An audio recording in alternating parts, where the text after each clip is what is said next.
ఇవాళ మహానేత దివంగత ముఖ్యమంత్రి వైఎస్ రాజశేఖర రెడ్డి గారి 77వ జయంతి. ఆయనతో పనిచేసినటువంటి వ్యక్తి మనతో ఉన్నారు. కె ప్రభాకర్ రెడ్డి గారు, retired IAS, special chief secretary to Rajasekhara Reddy గారు. సార్ నమస్కారం sir, welcome to the show. ఆ మహానేత యొక్క ఆయన పేరు చెప్పగానే గుర్తొచ్చేది ముందు వ్యవసాయం, సంక్షేమ పథకాలతో తనదైన ముద్ర వేసినటువంటి రాజశేఖర రెడ్డి గారి పాలనతో ఆ తర్వాత 2 తెలుగు రాష్ట్రాల ముఖ్యమంత్రుల పనితీరును పోల్చి చూస్తూ ఉంటారు. సో ఆ విధంగా ఒక బెంచ్ మార్క్లా సాగిన ఆయన పాలనని నేటి పాలకులతో పోల్చి అలా చూడొచ్చు. ముందు సార్ అభిప్రాయం తీసుకుని సార్ ఒకసారి మీరు. రాజశేఖర రెడ్డి గారుతో ఒక జర్నలిస్ట్గా నాకు అనుభవం ఉంది. ఒక ప్రధాన పరిపాలకులుగా ప్రభాకర్ రెడ్డి గారికి కూడా ఉంది. చాలా అనుభవాలు ఉన్నాయి, కానీ కొన్ని ముందు ఎక్కువగా ఆయనతోనే మనం షేర్ చేసుకుందాం. అయితే రాజశేఖర రెడ్డి గారు పాదయాత్ర ప్రారంభించినప్పుడు దాన్ని అంతా కూడా నేను అప్పుడు పనిచేసినటువంటి దినపత్రికలో మేము రెగ్యులర్గా దాన్ని కవర్ చేస్తుంటాం. అయితే నేను అప్పటికి ఫీచర్స్ ఎడిటర్. తర్వాత పతంజలి అని ఆయన లేరు వారు. తర్వాత తదనంతర కాలంలో వారు సాక్షికి తొలి సంపాదకుడు కేఎన్వై పతంజలి. ఆయనేమో అప్పుడు ఆయన కూడా వన్ ఆఫ్ ది ఎడిటర్గా ఉండేవారు. ఏబికే ప్రసాద్ గారు చీఫ్ ఎడిటర్గా ఉండేవారు. సో ఆ క్రమంలో వాళ్ళది కవర్ చేస్తూ ఉంటే ఒక ఫైన్ మార్నింగ్ ఆయన పిలిచి, ఎవరు పతంజలి మిత్రమా, ఈ కవరేజ్ ఇది కొంచెం ఎక్స్క్లూజివ్గా బాగుంటుందని చెప్పని పెద్ద ఆయన అడుగుతున్నారు, దీనికి మరి ఏం చేయాలి అని అన్నారు. అట్లాగే అసలు దానికి సంబంధించిన ఈ ప్రజాప్రస్థానం, ఈ టైటిల్స్ మీద కూడా మేము చాలా వరకు వర్క్ చేసాం. తర్వాత ఫైనల్గా అది ఎవరు ఫైనలైజ్ చేశారని అది వేరే విషయం. కానీ చేసినప్పుడు అప్పుడు స్టార్ట్ చేసాం ఈ దీంట్లో పదాలు, కొన్ని స్టార్టింగ్ ఆరంభ పదాలు నాకు ఇప్పటికీ కూడా గుర్తున్నాయి. అదేంటంటే, శిల నుంచి జల పుట్టించగల దిట్ట, సాయానికి వ్యవసాయానికి అర్థం తెలిసిన స్రష్ట, జనసాగర తరగలపై తేలియాడిన నావికుడు, సూర్యధూళిలో స్నానమాడినటువంటి శ్రామికుడు అని చెప్పని ఆరంభంలో చేసాం. అట్లా ఆయన కవరేజ్ అంతా కూడా అలా సాగింది. అది ఆయన కూడా కవరేజ్ చాలా హ్యాపీగానే ఫీల్ అయ్యేవారు. సో ఇక్కడ ప్రధానంగా చూసుకుంటే, ఒక పాలకుడు ఆయన భౌతికంగా మన మధ్య లేకపోయినా కూడా ఇంచుమించు చెప్పాలి అన్నట్టయితే దశాబ్దంన్నర కాలం పైబడి, అంటే 17 సంవత్సరాలు అవుతున్నప్పటికీ కూడా ఇంకా ఆ చెరగని ముద్ర, చెదరని ముద్ర అలా ఉండటం అనేది చాలా అపరూపమైన విషయం. తర్వాత ఏంటంటే, తదనంతర కాలంలో ప్రభుత్వాలు మారాయి. తర్వాత పార్టీలు కూడా వేరే పార్టీలు, వివిధమైనటువంటి పార్టీలు, ఆ పార్టీ అధినేతలు కూడా చాలా మంది ఆ లెగసీని, అంటే పార్టీ పరంగా ఎవరైతే తీవ్రంగా వ్యతిరేకించినటువంటి నాయకులు ఉన్నారో వారు కూడా ఆ లెగసీని కంటిన్యూ చేయటం అనేటువంటిది విశేషం. మనకి ఆంధ్ర తెలంగాణ ఉద్యమం వచ్చినప్పుడు అసలు ముఖ్యంగా దాన్ని తీవ్రంగా వ్యతిరేకించి వాళ్ళంతా కూడా సమైక్యంగా ఉండాలని చెప్పినటువంటి వ్యక్తి రాజశేఖర రెడ్డి గారు. కాకపోతే ఆ సెంటిమెంట్, తెలంగాణ సెంటిమెంట్ అనే దాన్ని అందిపుచ్చుకొని ఒక ఉద్యమ నేతగా ఎదిగినటువంటి వ్యక్తి కేసీఆర్ గారు. ఆయన సైతం చెప్పారు తన ప్రసంగాలు. ఈ మధ్య కేటీఆర్ కూడా చెప్పాడు. ఏమనంటే, మన రాజశేఖర రెడ్డి గారు ఏ ప్రజా సంక్షేమ పథకాలు అయితే ఆయన ఇంట్రడ్యూస్ చేశారో వాటిని పేరు కూడా మార్చకుండా, ఆరోగ్యశ్రీ లాంటి వాటిని పేరు కూడా మార్చకుండా మేము కంటిన్యూ చేసాం ఉన్నారు. అది అక్కడ లెగసీ ఒక మంచి లెగసీ కంటిన్యూ చేయటం అంటే ప్రజాస్వామ్యంలో అది సంప్రదాయం.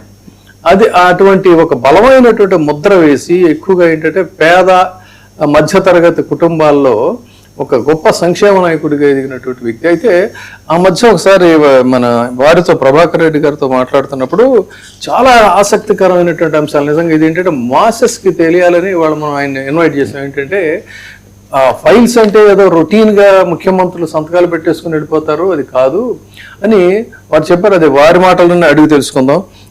రాజీవ్ ఆరోగ్యశ్రీ కానీ, ఉచిత విద్యుత్ కానీ, పావలా వడ్డీ కానీ, కిలో బియ్యం ₹2 పథకాన్ని రామారావు గారి దగ్గర నుంచి వీరు కొనసాగించడం కానీ, ఇందిరమ్మ ఇళ్ళు, ఫీజు రీఎంబర్స్మెంట్, రాజీవ్ ఉద్యోగశ్రీ, అభయహస్తం, జలయజ్ఞం, ఉచిత అంబులెన్సులు, 108 లాంటివి అనమాట.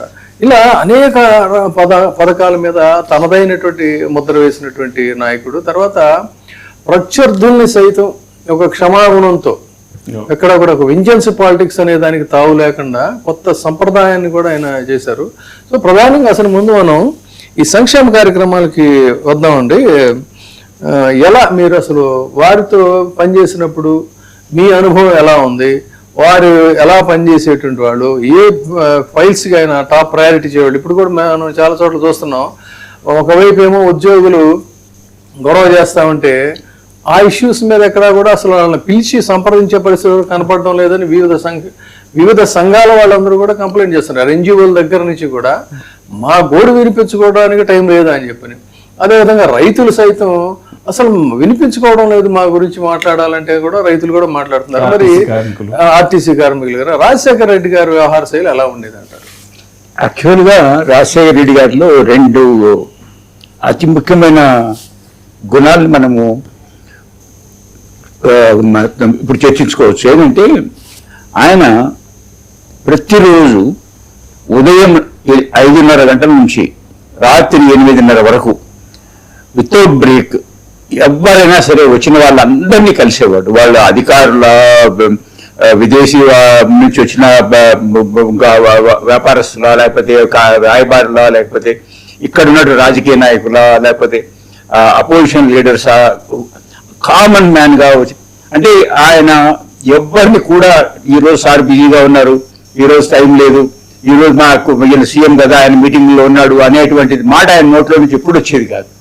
ప్రతిరోజు 5:30 నుంచి 6:30 వరకు ముఖ్యమైన వాళ్ళు ఎవరైనా ప్రత్యేకంగా కలవాలంటే వాళ్ళని చూసేవాళ్ళు. 8:30కు బయటకు వచ్చి ఆ రోజు అక్కడికి వచ్చినటువంటి, అంటే సీఎం గారి ఇంటికి వచ్చినటువంటి మొత్తం కనీసం 1000 మందిని తగ్గకుండా 2,000 మంది, రోజుకు 1000 మంది, కొన్ని సమయాల్లో 2,000 మంది కూడా ఉండేవాడు. వాళ్ళందరికీ షెడ్యూల్ లాంటిది ఒకటి వేసి ఉంటుంది అక్కడ. ఆయన కరెక్ట్ గా 8:30కి ఆయన చాలా గొప్ప విషయం. రెండో విషయం, నేను ముందు ఎట్లయితే అందరినీ కలుస్తానన్నాను, రెండోది ఆయన పంక్చువాలిటీ. ఆయన ఎప్పుడు సరే టైం చూసుకునేవాడు అనమాట. అంటే ఒక్క నిమిషం, అంటే సాధారణంగా రాజకీయ నాయకులు ఏమనుకుంటారంటే టయానికి పోతే మనకు ప్రత్యేకత ఉండదు, మన గౌరవం ఉండదు, ఎంత లేటుగా పోతే అంత ఎక్కువ మన గౌరవం వస్తుంది అనేటువంటి టెండెన్సీ చాలా మందికి ఉంటుంది. నేను చూశాను కూడా. కానీ ఈయనకు అటువంటిది ఏదీ లేదు.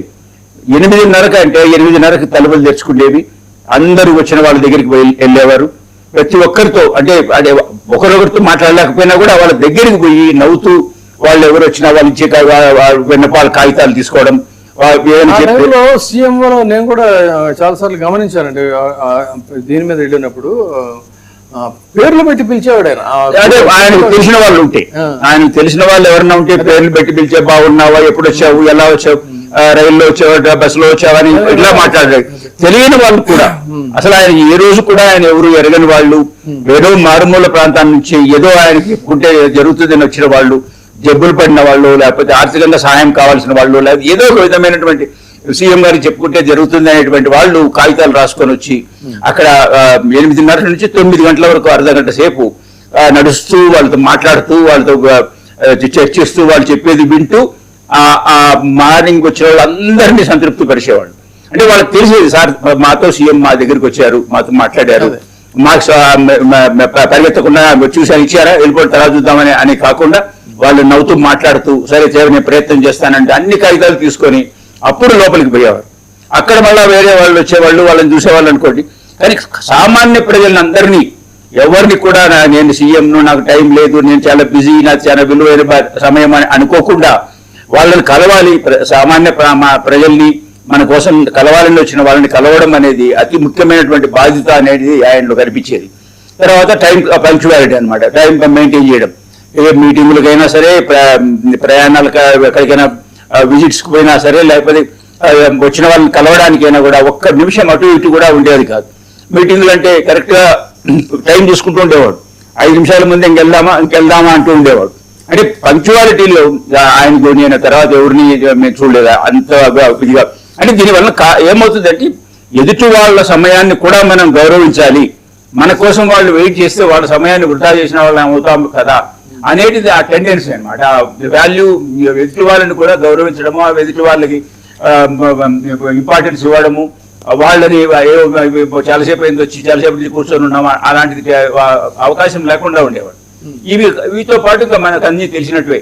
ఆ తర్వాత ఇంకోటి ముఖ్యమైనది ఏంటంటే ఆ విన్నపాలు తీసుకోవడమే కాదు, కాగితాలు వాళ్ళు ఇచ్చినటువంటి రిక్వెస్ట్లు కొన్ని కొన్ని డైరెక్షన్ ఇచ్చేవాళ్ళేమో కన్సర్న్ ఆ రోజు అక్కడ ఒక సీఎం ఆఫీసులోనే ఒక సెక్రటరియట్ లాగా ఉండేది. కిరణ్ కుమార్ రెడ్డి అని ఒక అతను ఉండేవారు, ఇద్దరు కంప్యూటర్ ఆపరేటర్స్ ఉండేవాళ్ళు.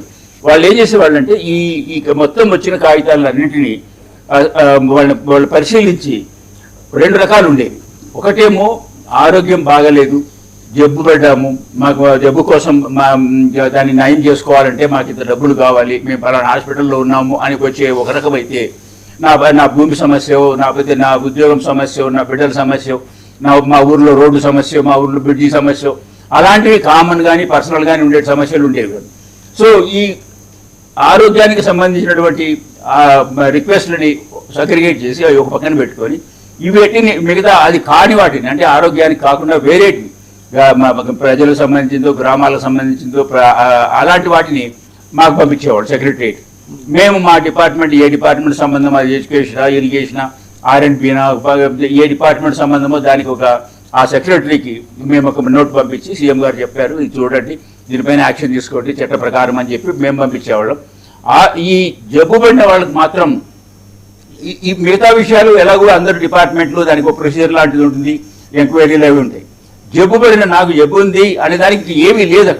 స్ట్రైట్ అవే ఆయన సీఎంగా ఈ రాష్ట్ర పెద్దగా ఎట్లయితే ఇంటి పెద్ద చర్య తీసుకుంటాడో అలాగా అవన్నీ ఒక లిస్ట్ చేసేసి కంప్యూటర్లో ఎంటర్ చేసేవాళ్ళు. అంటే రాష్ట్రం మొత్తం 23 జిల్లాల నుంచి వచ్చినటువంటి ఎవరైనా సరే వచ్చిన వాళ్ళ పేరు, వాళ్ళ ఊరు, వాళ్ళకి వాళ్ళు చెప్పిన జబ్బు, లేకపోతే దాన్ని రాసిన జబ్బు, ఏ హాస్పిటల్లో ఉన్నారు, ఎంత అప్రాక్సిమేట్గా ఖర్చు అవుతుంది, ఇవంతా సాయంత్రానికల్లా తయారు చేసేవాళ్ళు. అది దాని గురించి తాత్సారం చేయకుండా, అది ఎందుకంటే ఆయనే చెప్పేవారు, జబ్బు నా కోసం ఆగదు, నా సమయం కోసం ఆగదు, జబ్బు పడిన వాళ్ళకి సరైన సమయంలో సహాయం చేస్తేనే అది ఉపయోగపడుతుంది. కానీ ఎప్పుడు నేను వారం తర్వాతనో నెల తర్వాతనో సీఎం రిలీఫ్ ఫండ్ పంపిస్తానంటే దానివల్ల ఎవరికి లాభం వస్తుంది, జబ్బు ఆగదు కదా అంత రోజులు అనేటువంటి యాటిట్యూడ్ ఉండేది ఆయన.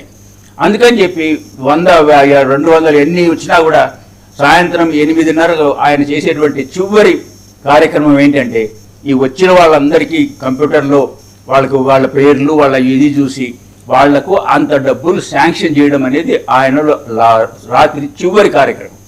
అది ఏ రోజు కూడా ఆయన క్రమం తప్పలేదు. ఆ శాంక్షన్ చేయకుండా ఎక్కడున్నా సరే, ఎందుకంటే హైదరాబాద్లో ఉంటే సంతకం పెడతారు, వేరే చోటు ఉంటే కంప్యూటర్లోనే శాంక్షన్ అని ఆపరేట్ చేసేసి అట్లాంటి